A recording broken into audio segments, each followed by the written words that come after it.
Hello everyone, our today's topic is genomics. Genomics म्हणजे काय, याच्यामध्ये दोन डेफिनेशन आहे. छोटासा टॉपिक आहे, ते समजून घेऊ आपण पहिल्यांदा. त्यानंतर आपला एक नेक्स्ट टॉपिक राहणार आहे याच लेक्चरमध्ये, ह्युमन जिनोम प्रोजेक्ट. ठीक आहे. जिनोमिक्स, त्याच्या आधी एक डेफिनेशन दिलेली आहे आपल्या बुकमध्ये, जिनोम. ठीक आहे, एक डेफिनेशन आहे जिनोम. मग what is genome? It is the complete genetic constitution of the organism. It is complete genetic constitution of an organism. ठीक आहे. एखाद्या ऑर्गॅनिझम मध्ये कम्प्लीट जेनेटिक मटेरियल किती आहे, त्या कम्प्लीट जेनेटिक मटेरियलला आपण काय म्हणू शकतो, त्याचा जिनोम म्हणू शकतो. ठीक आहे. म्हणजे एखाद्या ऑर्गॅनिझम मध्ये सपोज डीएनए आहे, तर डीएनए त्याचा काय झाला, जिनोम झाला. ठीक आहे. अशा प्रकारे it was first introduce by this term. The term was introduce by H Winkler in 1920. ठीक आहे. एच विंकलर नावाचा एक सायंटिस्ट होता. त्यांनी काय केलेली आहे, जिनोम ही टर्म शोधून दिलेली आहे. कशासाठी? For the complete genetic material present in the organism. एखाद्या ऑर्गॅनिझम मध्ये किती जेनेटिक मटेरियल आहे, त्या सगळ्या जेनेटिक मटेरियलला त्यांनी जिनोम काय केली, ही एक टर्म दिली. ठीक आहे. मग काय म्हणू शकतो आपण, it is complete genetic material. It is complete genetic material or haploid, one complete haploid set of chromosome. ठीक आहे. एक हॅप्लॉइड क्रोमोझोमचा सेट पूर्ण, म्हणजे ह्युमन मध्ये जसे 46 क्रोमोझोम असतात, म्हणजे 23 पेअर म्हणतो आपण त्याला. 23 फादर कडे असते, 23 मदर कडून आलेले असते, आणि हे सेम क्रोमोझोम असतात पहिल्या नंबरचा. ठीक आहे. म्हणून त्यापैकी एक सेट जो आहे, एका सेटला आपण काय म्हणू शकतो, जिनोम म्हणू शकतो. किंवा ज्या ऑर्गॅनिझम मध्ये जो डीएनए असतो त्याला आपण काय म्हणू शकतो, जिनोम म्हणू शकतो. ठीक आहे. त्यानंतर नेक्स्ट डेफिनेशन आहे जेनोमिक्स. ठीक आहे. Genomics, next definition genomics. ठीक आहे. जिनोमिक्स काय आहे मग ते पाहू. जिनोमिक्स काय आहे? It is the study of genetic material. Genomics काय आहे?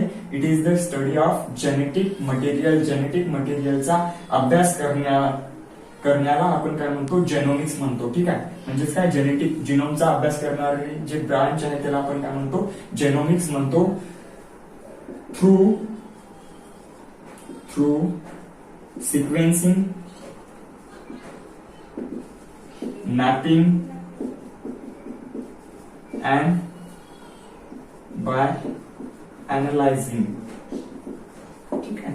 मग जिनोम जेनेटिक मटेरियलचं स्टडी कशा प्रकारे करू शकतो आपण? Through sequencing. म्हणजे जेनेटिक मटेरियल जो डीएनए आहे त्याच्यावरचे जे नायट्रोजन बेसेस आहेत ते काय करणार आपण, त्याचा सिक्वेन्स शोधून काढणार. त्यानंतर जीन कुठे कुठे प्रेझेंट आहे ते शोधून काढणार, त्याला मॅपिंग आणि अनालिसिस. पूर्ण कम्प्लीट डीएनए काय करणार आपण, अनालिसिस करणार.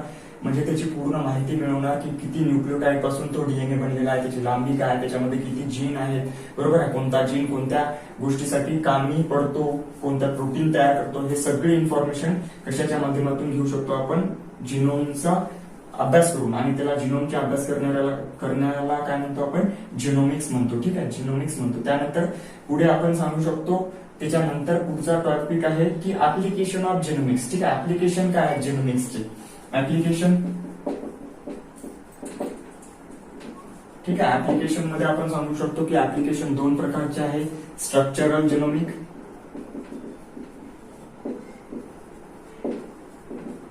आणि दुसरा आहे फंक्शनल जिनोमिक्स.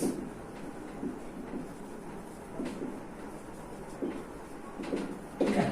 स्ट्रक्चरल जिनोमिक्स आणि फंक्शनल जिनोमिक्स. स्ट्रक्चरल जिनोमिक्स म्हणजे काय? इट डील्स विथ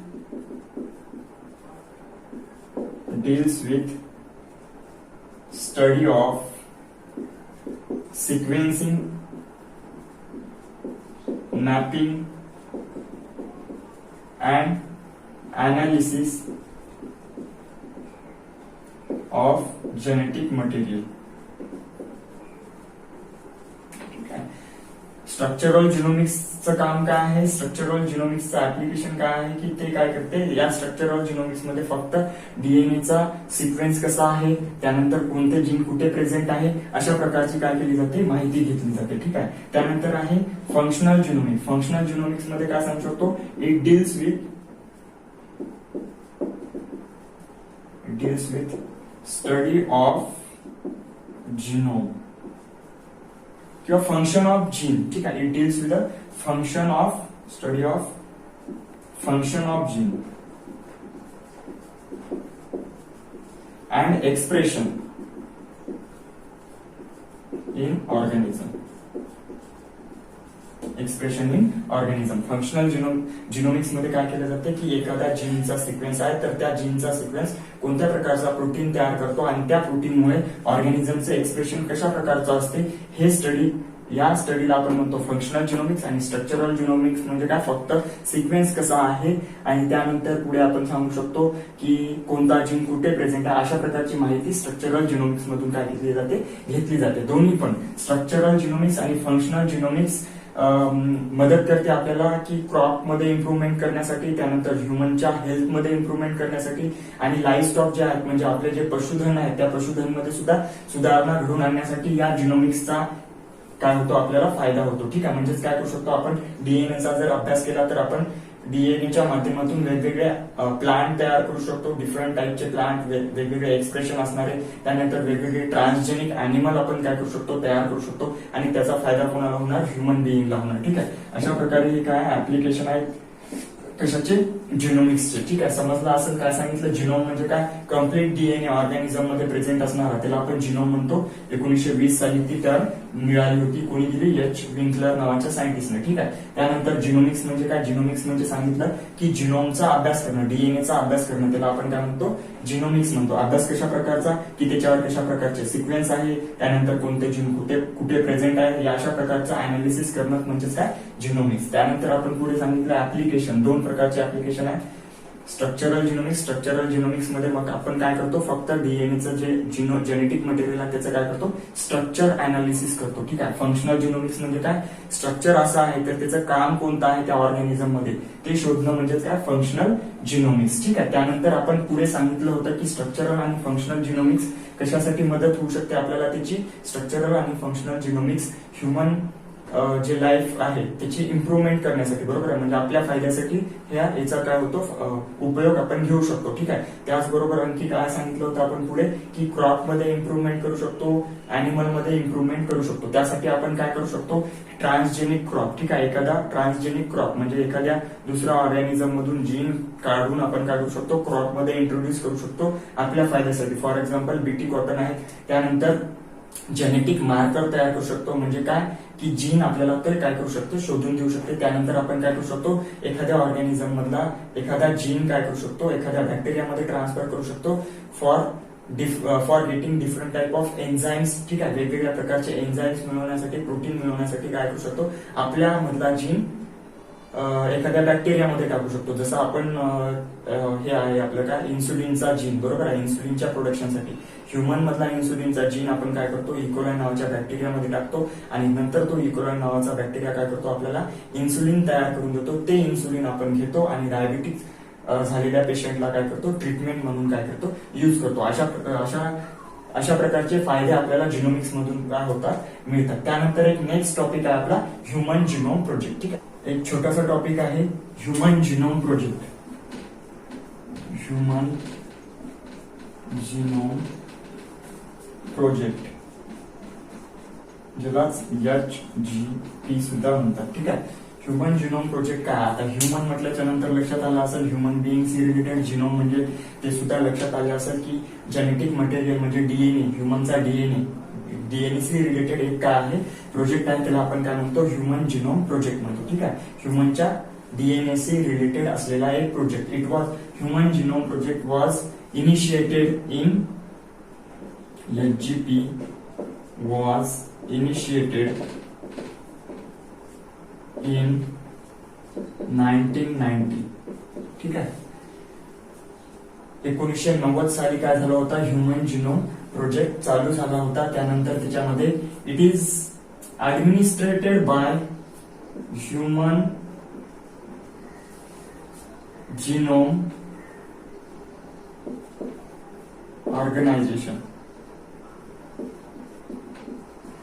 ठीक आहे, कोणा ऍडमिनिस्ट्रेटेड केला होता, ह्युमन जिनोम ऑर्गनायझेशन नावाची एक होती संस्था, ज्याला शॉर्ट फॉर्म मध्ये म्हणतात हुगो. ठीक आहे, हुगो नावाची संस्था होती, त्याच्या अंडरमध्ये काय झाला, हे ह्युमन जिनोम प्रोजेक्ट चालू झाला 1990 साली. त्यानंतर आपण पुढे सांगू शकतो की याच्यामध्ये दोन वेगवेगळे डिपार्टमेंटचं काय होतं, कोऑर्डिनेशन होतं. It is coordinated by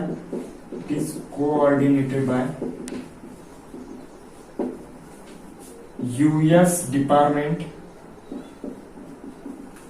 Department of Energy and International Institute of Health. ठीक आहे, अशा दोन डिपार्टमेंटच्या कोऑर्डिनेशन मध्ये ह्युमन जिनोम प्रोजेक्ट चालू झाला होता 1990 साली. ठीक आहे, त्यानंतर याच्यामध्ये वेगवेगळे मल्टीनॅशनल कंपनी किंवा आपण म्हणू शकतो याच्यामध्ये वेगवेगळ्या कंट्रीज काय होत्या, इन्व्हॉल्व्ह झाल्या होत्या. फॉर एक्झाम्पल त्याच्यामध्ये फ्रान्स, त्यानंतर आहे जर्मनी, जपान, त्यानंतर आहे इंडिया, चायना. ठीक आहे, अशा वेगवेगळ्या कंट्री काय झाल्या होत्या, ह्युमन जिनोम प्रोजेक्ट मध्ये इन्व्हॉल्व्ह झाल्या होत्या. म्हणजे ह्या सगळ्या कंट्री मिळून काय होता, तो ह्युमन जिनोम प्रोजेक्ट होता. ठीक आहे, त्यानंतर आपण सांगू शकतो की तो कम्प्लीट झाला. It was completed in 2003. ठीक आहे, 1990 साली चालू झाला आणि 2003 साली काय झाला, कम्प्लीट झाला. म्हणजे जवळपास 13 वर्ष लागले हा प्रोजेक्ट होण्यासाठी, 13 वर्ष. आणि जवळपास एवढे साऱ्या कंट्री त्याच्यामध्ये इन्व्हॉल्व्ह होत्या, तरी पण काय झाले, 13 वर्ष लागले. म्हणजे नेमकं काय केलं या ह्युमन जिनोम प्रोजेक्ट मध्ये, काय केलं ह्युमन जिनोम प्रोजेक्ट मध्ये, जो ह्युमनचा जो डीएनए होता, बरोबर आहे, तो डीएनए पूर्ण काय केला, कशा प्रकारचा आहे हे शोधून काढण्याचं काम करण्यात आलं. म्हणजे न्यूक्लिओटाइड्स म्हणण्यापेक्षा जे नायट्रोजन बेसेस होतात डीएनए मध्ये, ते नायट्रोजन बेसेसचा सिक्वेन्स काय आहे, तो सिक्वेन्स काय करण्यात आला, शोधून काढण्यात आला. ठीक आहे, कम्प्लीट सिक्वेन्स शोधून काढण्यात आला नायट्रोजन बेसेसच्या फॉर्म मध्ये. ठीक आहे, त्यानंतर जो डाटा आपल्याला या प्रोजेक्ट मधून मिळाला होता, या जिनोम प्रोजेक्टचे एम्स काय होते, आपण सांगू शकतो एम्स. ठीक आहे, to find out complete sequence in form of base pair. Base पेअरच्या फॉर्म मध्ये कम्प्लीट सिक्वेन्स शोधून काढणं हे पहिलं एम होतं या प्रोजेक्टचं. त्यानंतर आपण सांगू शकतो याच्यापासून जो डाटा मिळाला तो स्टोअर करणं आणि त्याला डाटाबेस मध्ये काय करणं, कन्वर्ट करणं. ठीक आहे, data of project convert into database to store. ठीक आहे, त्यानंतर वेगवेगळे त्याच्यापासून वेगवेगळे इन्स्ट्रुमेंट तयार करणं, हा डाटा रीड करण्यासाठी. ठीक आहे, वेगवेगळे इन्स्ट्रुमेंट तयार करणं, नंतर हा डाटा वेगवेगळ्या प्रायव्हेट सेक्टरला पोहोचवणं. कशासाठी, वेगवेगळ्या गोष्टीसाठी. जसं ह्युमन जिनोम प्रोजेक्ट माहित झाला, सपोज आपल्याला माहित झालं सगळे जीन्स, त्यानंतर त्यांचा सिक्वेन्स, त्यानंतर आपल्याला त्याच्यावरून लक्षात येणार की या जीनमुळे हा डिसऑर्डर होतो आणि तो डिसऑर्डर बरा करण्यासाठी सुद्धा काय झालं, या ह्युमन जिनोम प्रोजेक्टची काय झाली, आपल्याला हेल्प झाली. ठीक आहे, त्यामुळे ह्युमन जिनोम प्रोजेक्ट मध्येच काय करण्यात आलं होतं, ह्युमनच्या जेनेटिक मटेरियल बरोबरच बाकीचे जे ऑर्गॅनिझम होते त्याचं जेनेटिक मटेरियल सुद्धा काय करण्यात आलं होतं, सिक्वेन्सिंग करण्यात आलं होतं. ज्याच्यामध्ये सांगू शकतो आपण ईस्ट होता, त्यानंतर आपण सांगू शकतो ड्रॉसोफिला, एक हाऊस फ्लाय सारखीच एक इन्सेक्ट आहे. ठीक आहे, ड्रॉसोफिला, त्यानंतर माऊस. ठीक आहे, अशा प्रकारचे. त्यानंतर आपण प्लांट मध्ये सांगू शकतो टोमॅटोचे प्लांट होते सपोज. ठीक आहे, अशा प्रकारे काय केलं होतं, एवढ्या वेगवेगळ्या ऑर्गॅनिझमचा सुद्धा काय करण्यात आला होता, डीएनएचा सिक्वेन्स कशा प्रकारे असतो हे शोधण्यात आला होता. म्हणजेच काय, कशासाठी की ह्युमनच्या डीएनए मध्ये आणि बाकीच्या ऑर्गॅनिझमच्या डीएनए मध्ये काय फरक असतो हे शोधून काढण्याचा मेन उद्देश त्याचा होता. ठीक आहे. आणि बाकीच्या गोष्टीसाठी सुद्धा काय होत होती, मदत होत होती वेगवेगळे डिसीज क्युअर करण्यासाठी. ठीक आहे. त्यानंतर आपल्याला माहित झालं की ह्युमनच्या डीएनए मध्ये जवळपास 3 मिलियन काय असतात, बेस पेअर असतात.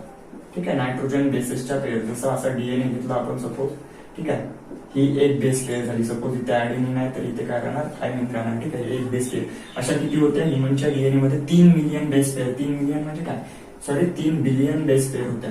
किती, 3 बिलियन. मिलियन म्हणजे किती, 10⁻6 मिलियन. ठीक आहे. हे काय झालं, मिलियन. आणि बिलियन म्हणजे किती, 10⁹ याला काय म्हणतो आपण, बिलियन. म्हणजे 3 बिलियन म्हणजे किती, 3 × 10⁹ करून पहा किती बेस पेअर आहेत ते. तेवढ्या बेस पेअर पासून काय होता, आपला डीएनए बनला होता. आणि त्यानंतर लक्षात आलं की एवढ्या बेस पेअर मध्ये जवळपास किती, 33,000 जीन्स असतात.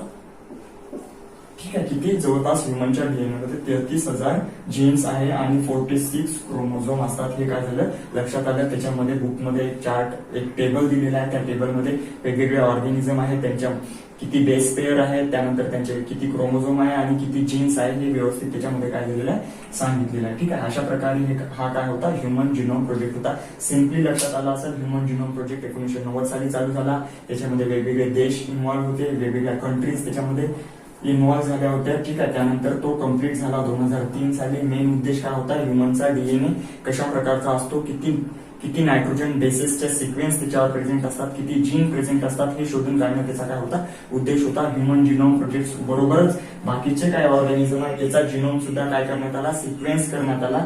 ठीक आहे. त्यानंतर आपल्याला लक्षात आलं ह्युमनच्या जिनोम मध्ये 3 बिलियन बेस पेअर असतात आणि जवळपास 33,000 काय असतात, जीन असतात, हे माहित झालं. ठीक आहे.